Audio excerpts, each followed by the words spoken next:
آصف صاحب کو جب سے گولی لگی ہے اس کے بعد سے شاہویر، المیر اور آریان کو احساس ہو رہا ہے کہ ہم نے اپنے باپ کے ساتھ ٹھیک نہیں کیا۔ ان کا اچھا خاصا مارکیٹ میں سیف جگہ پہ چلتا ہوا بزنس تھا، ہم نے زبردستی ان کی دکان بکوائی اور فائدہ کیا ہوا؟ تینوں بھائیوں کو ملنے والا حصہ بھی ضائع گیا اور آصف صاحب کو اس عمر میں ڈبل محنت کرنا پڑ رہی ہے۔ اب چونکہ ڈاکٹر نے آصف صاحب کو آرام کا کہا ہے تو تینوں بیٹوں کی کوشش ہے کہ وہ گھر پہ رہیں اور آصف صاحب کی زیادہ سے زیادہ خدمت کر سکیں۔ اب ایسے میں جب المیر 2 دن گھر بیٹھا رہتا ہے تو فبیحہ کو بہت غصہ آتا ہے، اسے بوتیک پر جانے کا کہتی ہے، جبکہ المیر فبیحہ کو سمجھانے کی کوشش کرتا ہے کہ تم دیکھ تو رہی ہو کہ ابو کو اس وقت میری ضرورت ہے۔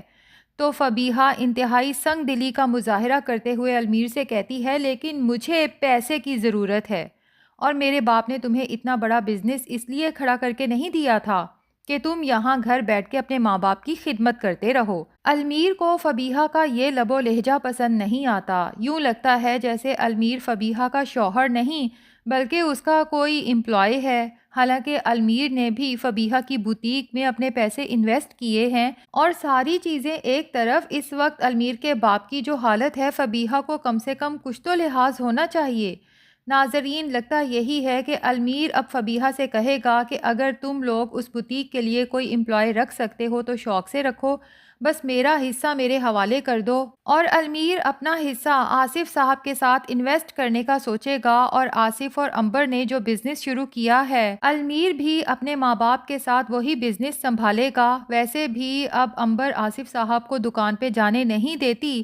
کیونکہ آصف صاحب کی حالت ایسی نہیں ہے، تو المیر اپنے ماں باپ سے کہے گا کہ آپ دونوں گھر رہیں، دکان پہ میں کھڑا ہوں گا۔ یہ سن کے امبر اور آصف دونوں ہی بہت خوش ہوں گے کہ کم سے کم کسی ایک بیٹے کو تو ان کا خیال آیا۔ دوسری طرف یوں لگتا ہے جیسے ماہنور خود بری نہیں ہے، بلکہ اس کی ماں نے اس کی تربیت بری کرنے کی کوشش کی ہے اور ابھی بھی وہی ماہنور کو غلط پٹیاں پڑھاتی ہے۔ ماہنور کو اب اپنی ماں کی باتیں بری لگنے لگی ہیں،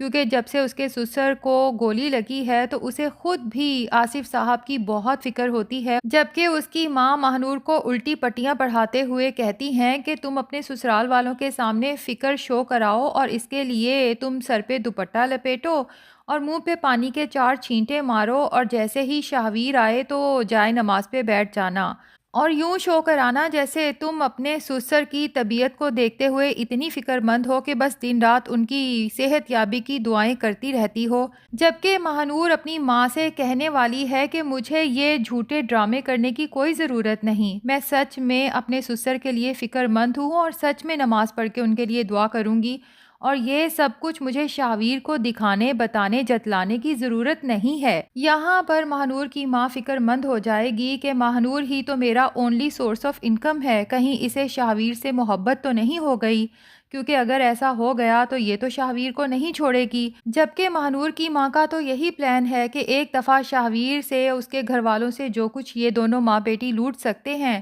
اس کے بعد شہر بدل کے پھر کسی نئے مرغے کو پھنسائیں گے۔ تو ماہنور کی ماں اپنی ہی بیٹی کا گھر خراب کرنے کے لیے اس کے خلاف کوئی سازش کرے گی۔ ویسے مجھے لگتا ہے کہ میری بہویں پاکستانی تاریخ کا پہلا ایسا ساس بہو کے ٹاپک پہ ڈرامہ ہے جس میں نہ ساس بہوؤں کے خلاف جاتی ہے، نہ بہویں ساس کے خلاف جاتی ہیں۔ حتیٰ کہ ماہنور جو انچاہی بہو ہے اور پھر ایمان کی سوکن بھی ہے، لیکن نہ اس نے گھر کا ماحول خراب کرنے کے لیے کبھی کوئی چال چلی اور نہ ہی ایمان کی زندگی خراب کرنے کے لیے۔ تو ناظرین، کیا لگتا ہے آج کل کے گھریلو سیاستوں پر بننے والے ڈراموں میں یہ بے ضرر سا ڈرامہ کامیاب ہو پائے گا یا نہیں؟ کمنٹس میں ضرور بتائیں۔ ہمارا ریویو پسند آیا ہے تو ویڈیو کو لائک اور چینل کو سبسکرائب بھی کر دیں۔